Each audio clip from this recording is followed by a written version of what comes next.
अस्सलाम वालेकुम दोस्तों, कैसे हैं आप सब। अच्छा,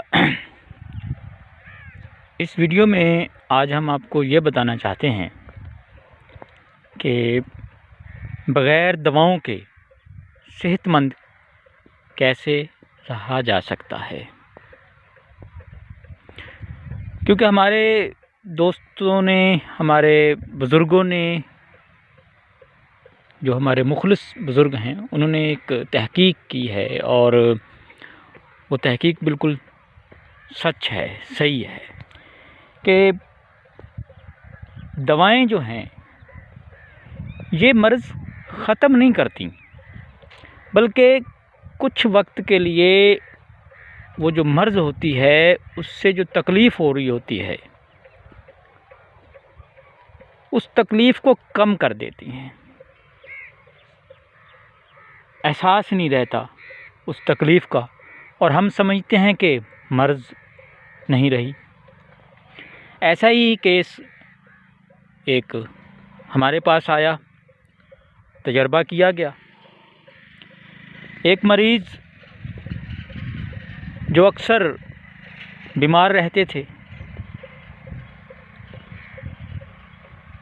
उन्हें नींद का मसला था, नींद बहुत कम आती थी या आती ही नहीं थी। यूँ कह लीजिए कि हफ्ता हफ्ता वो जागते रहते थे और उनके घर वाले ये बताते थे और वो ख़ुद भी कि 36 घंटे तक मुसलसल जागने के बाद अगर किसी वक्त वो सोए भी हैं तो 5-10 मिनट तक उनकी आंख लगी तो वो भी बस फ़ौरन जाग जाना किसी झटके के सबब। तो उनके जिस्म को अक्सर झटके भी लगते थे।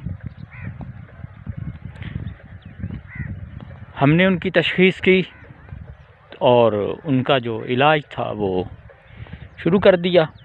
अब जो हमारी तहकीक थी, तशख़ीस थी, उसके मुताबिक और हमारे जो मोहतरम असातिज़ा थे उनसे भी रब्ता किया गया, उनको बाकायदा बुलवाया गया, मरीज़ चेक करवाया गया, अच्छे से अच्छा नुस्खा बनाया गया उसके लिए, लेकिन फ़ायदा नहीं हुआ। उनको भूख कम लगना, नींद ना आना, 20-20 घंटे तक वो खाना नहीं खाते थे, पानी नहीं पीते थे। वैसे कभी कभी बातें जब करते थे तो उनका लहजा भी बड़ा तलख़ हो चुका था। खैर, एक और हकीम साहब थे, हमने उनसे भी रब्ता किया तो वो भी आए। फिर हमारे जो दूसरे हकीम साहब थे उन्होंने भी उनका इलाज किया, लेकिन 1 महीने की दवाएं खिलाने के बाद फिर भी हम किसी भी किस्म का कोई फ़ायदा हासिल ना कर सके। मरीज़ की सेहत के हवाले से मरीज़ की सेहत बिगड़ती गई। फिर जैसा कि आप लोग जानते हैं कि हमारे यहाँ पाकिस्तान में एक ये भी रिवाज है कि जब दवाएं काम ना करें, एक हकीम से ना चल सके बात, तो फिर दूसरे के पास, तीसरे के पास, ये निज़ाम भी चलता रहा। और चूँकि हम उस मरीज़ को ज़ाती तौर पर जानते थे और हमें तजस्सुस था कि हम खुद जानें कि आखिर मसला क्या है, दवाएं काम क्यों नहीं कर रही, तो वो जब भी कभी किसी दूसरे डॉक्टर के पास भी जाते, फिर वो शहर में एलोपैथी उनका इलाज करवाया गया। वहाँ पर भी हम हर दवा को चेक करते थे, देखते थे कि यार, लेकिन नहीं, किसी किस्म का कोई फ़ायदा नहीं हुआ। फिर आ जाकर एक हल रह जाता है, जब मरता क्या ना करता, वो वाली बात है। अकीदा इंसान का कोई भी हो, जैसा भी हो, लेकिन जब कोई मुश्किल में हो तो फिर वो मजबूरन वो काम भी कर गुज़रता है जो उसे शायद नहीं करना चाहिए होता। तो वही सिलसिला हुआ। मैंने कहा, उसने कहा, इसने बताया कि जी फ़लाँ बाबा जी के पास ले जाओ, फ़लाँ दरगाह के पास ले जाओ, आप तो ऐसे में वलियों को याद कीजिए, नजराने दीजिए, खैरात कीजिए, सदका दीजिए, कुरान पढ़वाइए घर में। तो मज़हब के लिहाज से उन्हें दरगाहों पर भी ले जाया गया, लेकिन कोई फ़ायदा नहीं हुआ। मदरसे में जाकर बच्चों को खाना खिलाना, उसके बाद घर में मुख्तलिफ़ सूरतें पढ़ी गईं, आयात पढ़ी गईं उन पर, लेकिन उन्हें किसी तावीज़ ने कोई फ़ायदा नहीं दिया, किसी दरगाह से उन्हें कोई फैज़ नहीं मिला। चादरें चढ़ाई गईं और 1-2 बार तो हम उनके साथ भी गए थे। और हमें ये तजस्सुस था कि हम जानना चाहते थे कि आखिर ये मर्ज़ कैसी मर्ज़ है जो किसी डॉक्टर्स की समझ में नहीं आ रही। कई जो मुख्तलिफ़ किस्म के हुक्मा हैं उनकी समझ में नहीं आ रहा, तो मसला क्या है। आखिर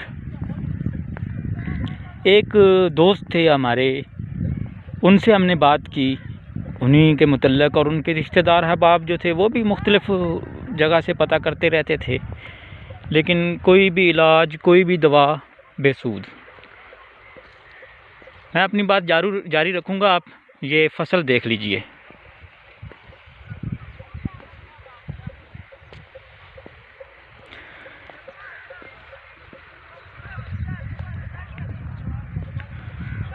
और ख़ैर बात को आगे ले चलें। वो मरीज़ जो थे उनका मामला लेके हम आगे चले तो हमारे उन दोस्त ने बताया कि यार एक हकीम साहब थे, उन्होंने एक बार किसी का इलाज किया था, तो उनकी नब्ज़ पर हाथ रख कर वो शहरों के नाम लिए, फिर मोहल्लों के नाम लिए, फिर उस मोहल्ले के रहने वाले लोगों के नाम लिए। तो इस तरह उसकी नब्ज़ में हरकत आई थी, तो पता चला था कि इन्हें फ़लाँ किसी शख्स के साथ कोई इनका ताल्लुक़ है, तो तुम भी ऐसा करके देखो, शायद ऐसा मामला हो। और मैं ये दावे के साथ कहता हूँ कि ये बंदा खुदा की पकड़ में है शायद।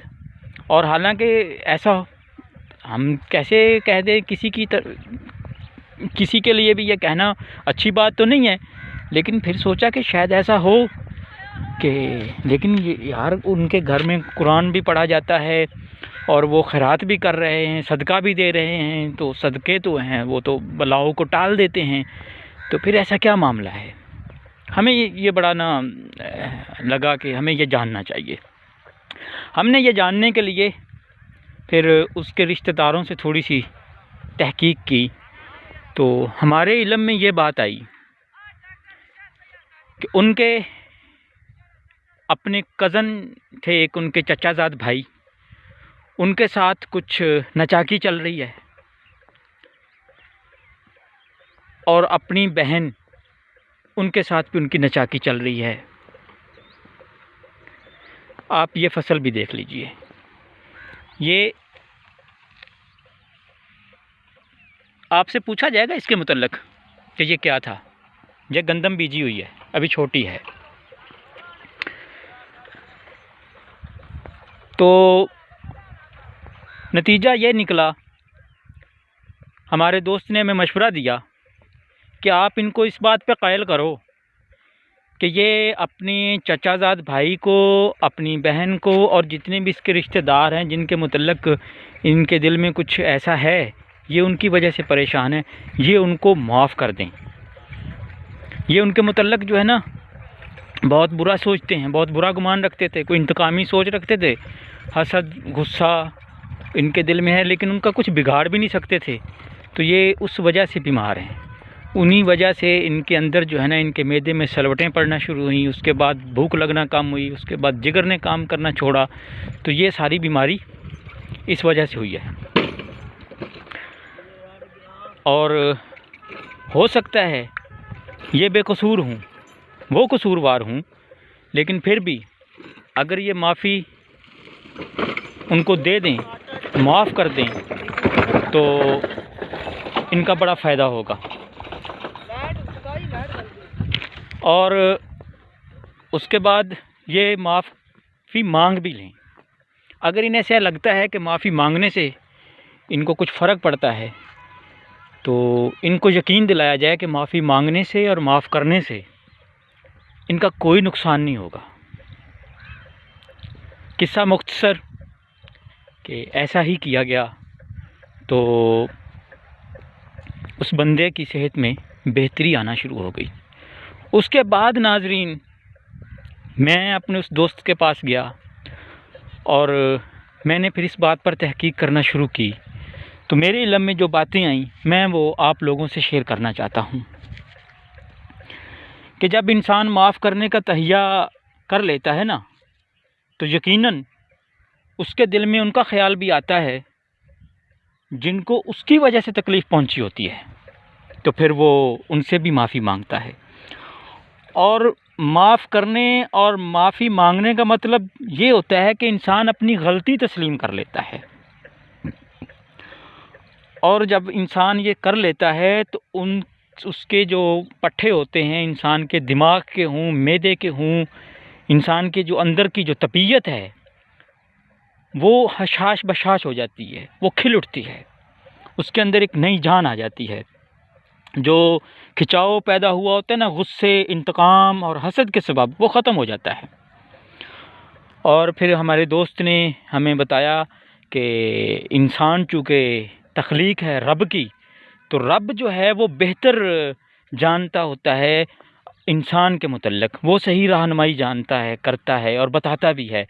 तो बड़े अफ़सोस की बात है हकीम साहब कि आप हिकमत के शोबा से ताल्लुक़ रखते हैं, महज़ किताबें पढ़ते रहते हैं, लेकिन आप कुरान नहीं पढ़ते। तो कुरान से अपनी तिब को मिलाइए और वहाँ से हासिल कीजिए, आपको बड़ा फ़ायदा होगा। और हमें भी वाकई ये मानना पड़ा कि ये हमें करना चाहिए, महज़ दूसरी किताबों को छोड़िए, इसका भी मुताला करना चाहिए, पढ़ना चाहिए। तो हमने कुरान से ये बात मालूम की, तो हमें ये बात सामने आई कि अल्लाह ताला ने फरमाया हुआ है कि माफ़ कर दिया करो, बेशक इसमें तुम्हारा फ़ायदा है। गलती हो जाए तो माफ़ी मांग लिया करो, बेशक मैं बड़ा रहमान हूँ, रहीम हूँ, करीम हूँ।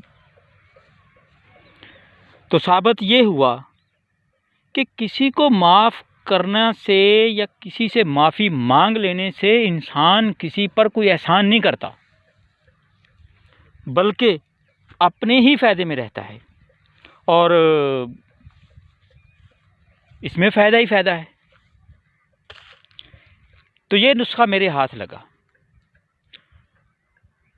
अब नुस्खा ये है कि अगर आप अपने दोस्तों को, अपने रिश्तेदारों को, अपने अजीज़ों को जिनसे आपकी कोई नचाकियाँ हैं, अगर आप उन्हें माफ़ कर देंगे तो आप सेहतमंद रहेंगे, आप खुश रहेंगे। आज़मा कर देख लीजिए, मेरा तो ये आज़माया हुआ है, मैंने ये बात देख ली है। और मैं आप लोगों को एक दावत देता हूँ कि आप जिस शोबे में भी हैं, शोबा तिब में हैं, आप शोबा अदब में हैं, आप इंजीनियर हैं, मास्टर हैं, आप किसी भी शोबा से ताल्लुक़ रखते हैं, तो रहनुमाई के लिए कुरान मजीद के इस नुस्खे को अपना लीजिए। आपकी ज़िंदगी में खुशियाँ आ जाएंगी, आपकी ज़िंदगी में सुकून आ जाएगा। और इस पर जितनी मर्ज़ी आप तहकीक कर लीजिए। अब मैं अगर सारी तहकीक यहाँ शेयर करूँ तो वीडियो बहुत लंबी हो जाएगी। बताने का मकसद सिर्फ़ ये था कि ये एक नुस्खा है जिसको मैंने इस मरीज़ की तहकीक के बाद हासिल किया है। तो पहले का ही अल्लाह ताला का दिया हुआ है, लेकिन मेरी तजर्बे में, मेरी नज़र में इस तरह से आया है। आप लोगों का बहुत शुक्रिया।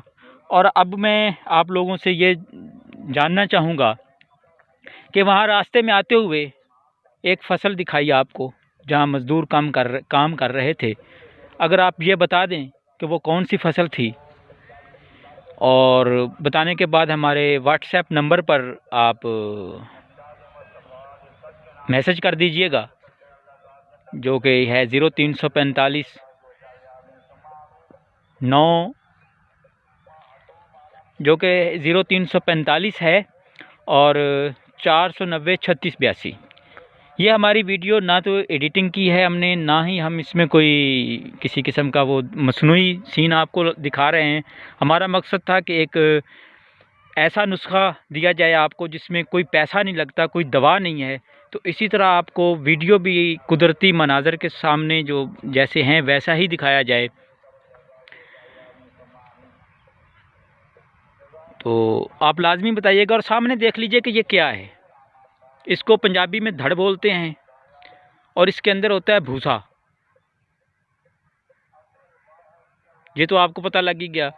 और साथ में ये बताइए कि ये कौन सी फसल है। अगर आप इन फसलों का सही सही जवाब देंगे व्हाट्सएप पर, तो पहले 10 खुश नसीबों को हम 5,000 रुपया देंगे, और वो कुरानदाजी से होगा। यानी कि जिन्होंने सही जवाब दिया, कुरानदाजी के ज़रिए उनको 500 रुपये दिए जाएंगे। बहुत शुक्रिया। शबीर अलवी।